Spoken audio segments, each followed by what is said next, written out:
Okay, so we will be discussing sine cos with odd power.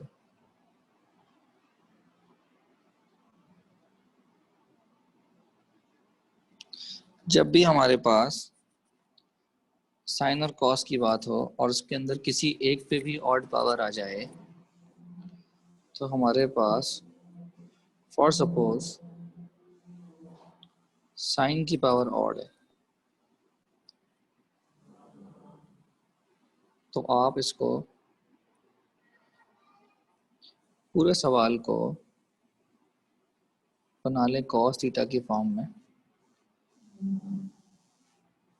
और भले cos की जितनी भी पावर और साइन साथ में एक अदद साइन थीटा बना लें और आप सपोज कर लें t is equals to cos theta. तो सिमिलरली अगर आपके पास कॉस की ऑड पावर हो तो फिर आप सवाल को साइन की पावर में बनाएं, साथ में एक अदद कॉस बनाएं, सिर्फ एक कॉस, और पूरा सवाल आप कन्वर्ट कर लें साइन थीटा की फॉर्म में और साइन थीटा को आप टी सपोज कर लें। So we have a question, exercise 6.3, question number 5 का part 6, cos power 4 2x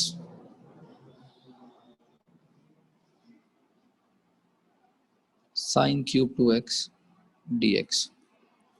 तो जनाब जैसा कि मैंने आपको बताया था कि अगर साइन की पावर ऑड है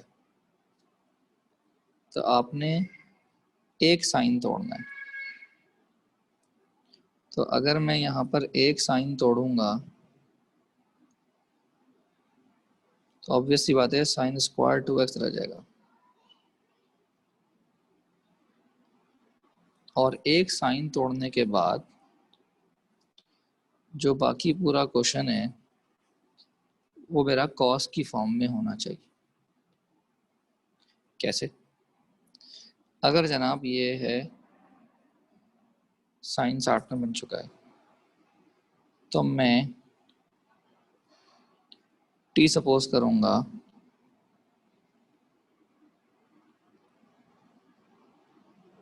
cos 2x को, और हमेशा जब सपोज करते थे तो डेरिवेटिव निकालते थे।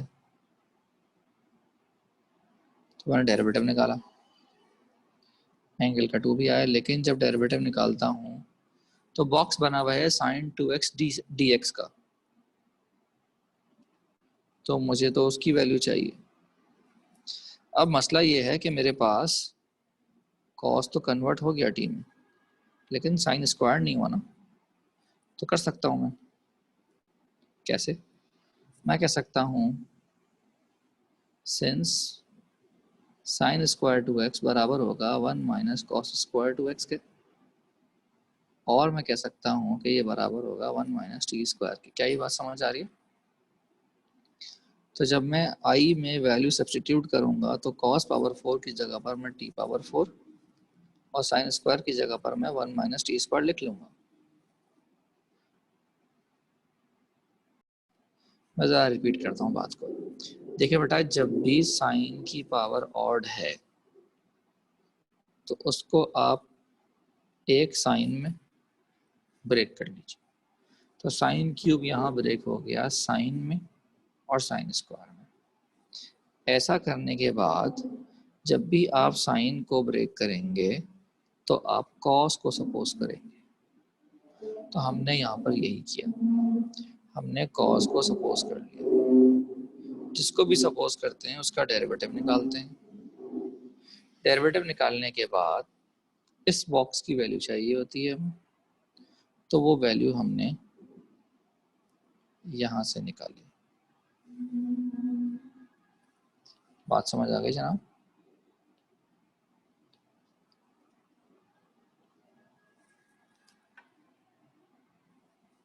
तो अब साइन 2x dx की जगह पर मैं लिखूंगा dt अपॉन -2।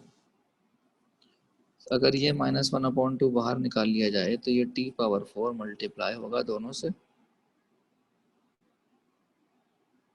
ये -1/2 हम बाहर ही रखेंगे और जनाब t⁴ का आंसर आएगा t5/5 और t6 का आंसर आएगा t7/7 और ऑब्वियस सी बात है प्लस सी भी लिखेंगे। अब लास्ट स्टेप पे कुछ ना कीजिए, सिर्फ और सिर्फ t की वैल्यू डाल दीजिए जो कि है 2x के बराबर, cos 2x के बराबर।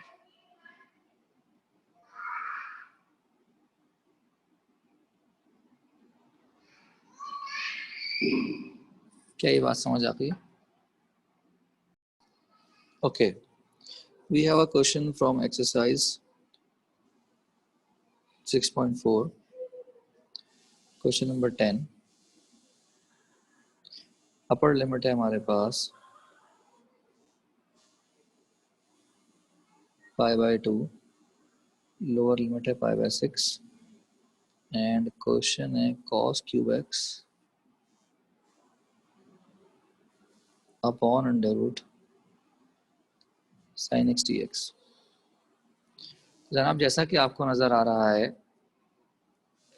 कि हमारे पास जो cos की पावर है वो ऑड है, तो ऐसी सूरत में सबसे पहले हम साइन को ऊपर लेकर आए और हमने पावर बना ली -1/2, और क्योंकि cos की पावर ऑड है तो हमने एक cos तोड़ लिया। तो जब भी एक cos तोड़ेंगे तो फिर हम साइन को सपोज करेंगे। तो जनाब मैंने साइन को सपोज कर लिया, जिसको भी सपोज करते हैं डेरिवेटिव निकालते हैं। तो साइन का डेरिवेटिव cos आता है। बॉक्स वाली चीज़ निकालने के लिए हमने क्रॉस मल्टीप्लाई कर दिया। अब साथ ही साथ हमें ना लिमिट्स भी कन्वर्ट करनी होती हैं क्योंकि ये लिमिट का सवाल है।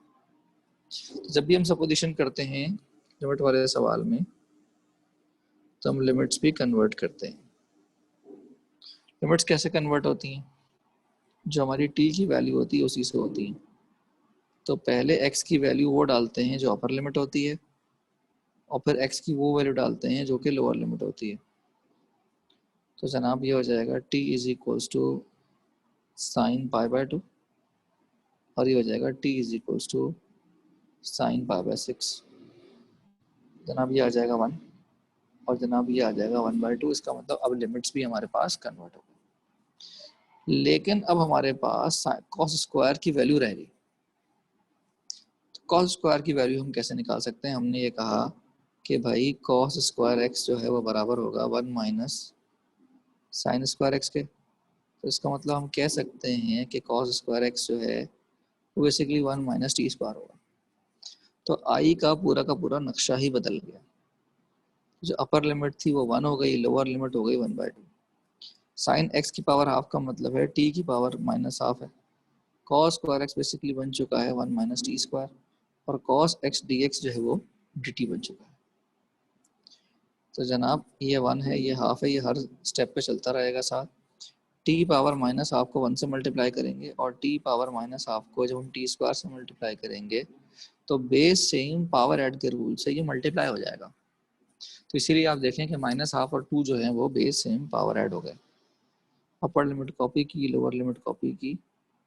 जनाब कैलकुलेटर से हमने एलसीएम लिया, सॉरी कैलकुलेटर से हमने कैलकुलेट किया या हमने अपने हाथों से एलसीएम लिया, दोनों सूरतों में ये आंसर आएगा 3/2।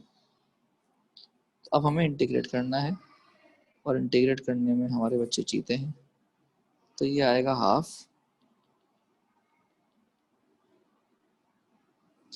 t power half upon half और ये आ जाएगा t पावर 5/2 और अपॉन में 5/2 और अपर लिमिट 1 है, लोअर लिमिट 1/2। तो अगर इसको लिखना चाहें तो हम लिख सकते हैं 2√t और इसको हम लिख सकते हैं 2/5 t²√t। अब ये हमने कैसे लिखा ये ज़रा आपको समझना पड़ेगा। देखें अगर ये t पावर 5/2 है तो आप बेसिकली इसको t पावर 2 होल नंबर 1/2 और फिर इसको आप t की पावर 2 प्लस हाफ लिख सकते हैं और फिर इसको आप टी स्क्वायर और टी पावर हाफ लिख सकते हैं। तो टी स्क्वायर तो टी स्क्वायर रहेगा और टी पावर हाफ का मतलब है अंडर रूट टी हो जाएगा। तो आप चाहें तो उसको इस तरीके से लिख सकते हैं। समझ आ गई बात? तो अब क्योंकि लिमिट का सवाल है तो हम लिमिट अप्लाई करेंगे। तो पहले अप्लाई होती है अपर लिमिट, तो ये हो जाएगा 2/√1 प्लस 2/5 1 का स्क्वायर अंडर रूट 1। फिर अपर लिमिट में से हम माइनस करते हैं लोअर लिमिट, तो ये हो जाएगा 2/√1/2 प्लस 2/5, ये हो जाएगा 1/2 का स्क्वायर और फिर अंडर रूट आएगा 1/2 का। जनाब कैलकुलेटर का इस्तेमाल करें, ये तो हो जाएगा 2 + 2/5 माइनस 2/√2। तो अगर आप कैलकुलेटर में 2/√2 लिखें तो रैशनलाइज करके ये आपको आंसर देगा √2। उसके बाद प्लस माइनस दोबारा माइनस हो गया, फिर आपने लिखा 2/5, फिर बराबर में लिखा आपने 1/4 क्योंकि 2 का स्क्वायर 4 हो गया, और फिर आपने इसको दोबारा से मल्टीप्लाई कर दिया 1/√2 से। कैलकुलेटर का इस्तेमाल किया तो कैलकुलेटर ऑटोमेटिकली इसको रैशनलाइज करके आपको आंसर देगा √2/20। तो अब इसको अगर हम एलसीएम लेने से पहले हम देख लें, तो मैंने यहाँ छोटी सी मिस्टेक की है कि यहाँ पर जो है वो प्लस नहीं था बल्कि माइनस था। तो इसका मतलब ऑब्वियस ही बात है यहाँ भी मुझसे मिस्टेक हुई कि यहाँ पर प्लस नहीं बल्कि माइनस आएगा। तो जनाब बीच में था माइनस, जिसकी वजह से ये माइनस और यहाँ पर आ जाएगा प्लस। तो अगर मैं यहाँ पर इसको एलसीएम ले लूँ तो एलसीएम आएगा जनाब 20, तो हो जाएगा 40। 5 4 सा 20 होता है और 4 2 सा 8 हो जाता है। तो हो जाएगा जनाब 19/√2 प्लस अंडर रूट 2, सॉरी 90/√2 नहीं बल्कि 20/√2 आएगा और प्लस अंडर रूट 2 कॉपी हो जाएगा। तो जनाब ये आ जाएगा 32 माइनस 19/√2/20, जो कि हमारा फाइनल आंसर होगा। क्लियर है जनाब? Okay, so moving on to 6.3 का हमारे पास वापस क्वेश्चन है, क्वेश्चन नंबर 5, और 5 का पार्ट है 4। तो जनाब ये है सवाल हमारे पास cos पावर 5x। तो जैसा कि आपको बताया था मैंने कि अगर पावर हमारे पास ऑड है तो आप इसको एक cos को तोड़ लें। जब एक cos को तोड़ेंगे तो ये cos पावर 5x जो नहीं रहेगा बल्कि cos पावर 4x रह जाएगा। और उसके बाद मैंने आपसे कहा था कि आप साइन को सपोज कर लें, लेकिन मसला ये यहाँ पर साइन है नहीं ना, तो हम बना सकते हैं। हम इसको लिखेंगे cos स्क्वायर का स्क्वायर, और उसके बाद हमें आइडेंटिटी लगानी पड़ेगी। cos स्क्वायर होता है 1 माइनस साइन स्क्वायर। और अब जो है वो हम सपोज कर सकते हैं साइन को t के बराबर। तो जनाब dt/dx निकालेंगे तो साइन का आएगा cos, और हमें चाहिए होती है बॉक्स की वैल्यू ना। तो अगर हमें बॉक्स की वैल्यू चाहिए तो dt बराबर आ जाएगा cos x dx के। तो अब अगर मैं i को दोबारा लिखूं तो ये लिखा जाएगा 1 माइनस टी स्क्वायर का whole square into D T. क्या यहाँ तक बात समझ आ गई? अब होल स्क्वायर खोलेंगे, A square minus 2ab plus B square, और इसको 1/1 इंटीग्रेट कर देंगे तो 1 का इंटीग्रल आएगा टी, टी स्क्वायर का आएगा t³ अपॉन 3, t4 का आएगा t5/5, प्लस सी, और अब आप कुछ भी नहीं करें, टी की वैल्यू पुट कर दें जो कि है साइन एक्स के बराबर।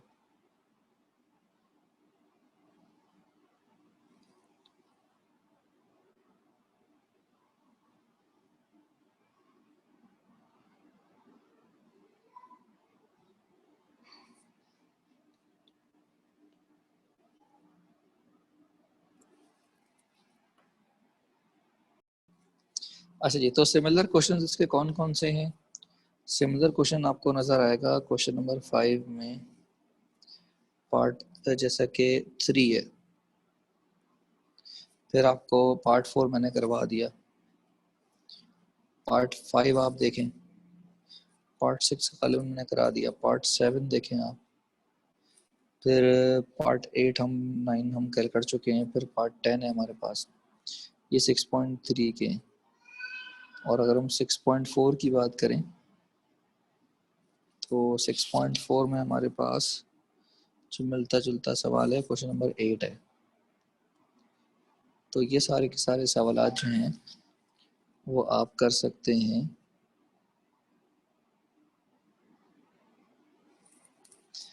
Sign and cos even odd powers के साथ। अब हम डिस्कस करते हैं साइन कॉस रेडिकल। रेडिकल कहते हैं अंडर रूट को।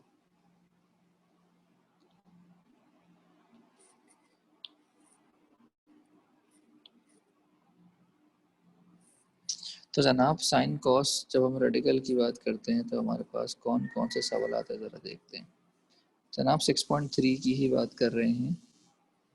6.3 में हमारे पास सबसे पहले क्वेश्चन नंबर 5 का पार्ट 14 अंडर रूट 1 माइनस, बहुत आसान सवाल है, अंडर रूट 1 माइनस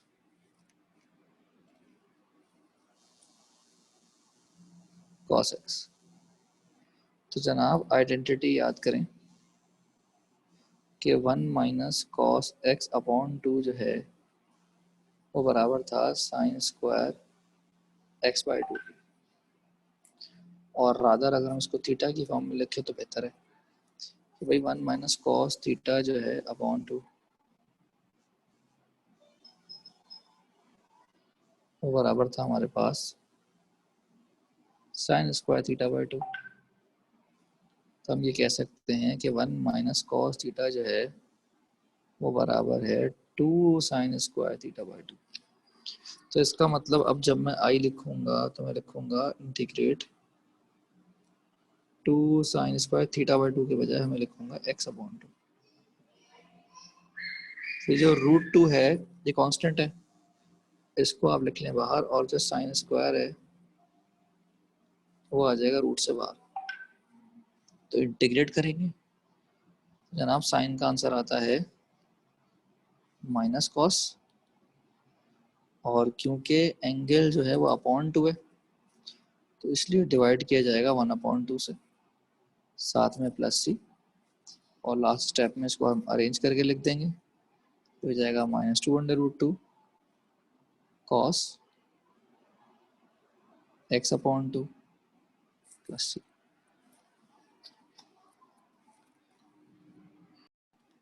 ओके, इसी तरह का हमारे पास एक और पार्ट है, पार्ट 15।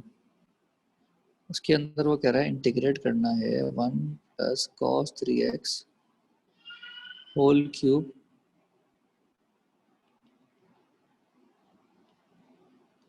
इंटीग्रेट करना है होल अंडर रूट,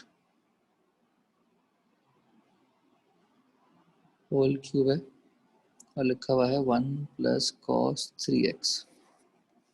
सो यहाँ पर भी आइडेंटिटी लगाएंगे कि भाई 1 प्लस कॉस थीटा अपॉन 2 जो है वो बराबर था कॉस स्क्वायर थीटा बाई 2। तो अगर हम 2 को वहाँ मल्टीप्लाई करते हैं तो 1 प्लस कॉस थीटा बन जाएगा 2 कॉस स्क्वायर थीटा बाई 2। बात समझ आ रही है? तो अगर ये आइडेंटिटी यहाँ मैं लगा दूँ तो आई बन जाएगा under root 2 cos square theta by 2 की जगह लिखा जाएगा 3x/2 और उस पे लगा हुआ है होल क्यूब। तो अब जब 2 पे क्यूब लगाएंगे तो ये 8 आ जाएगा, ये आ जाएगा cos पावर 6 और फिर ये होल अंडर रूट है। तो जनाब 8 को अगर मैं बाहर निकालूं तो ये निकलता है 2√2। cos पावर 6 को निकालेंगे तो ये cos क्यूब हो जाएगा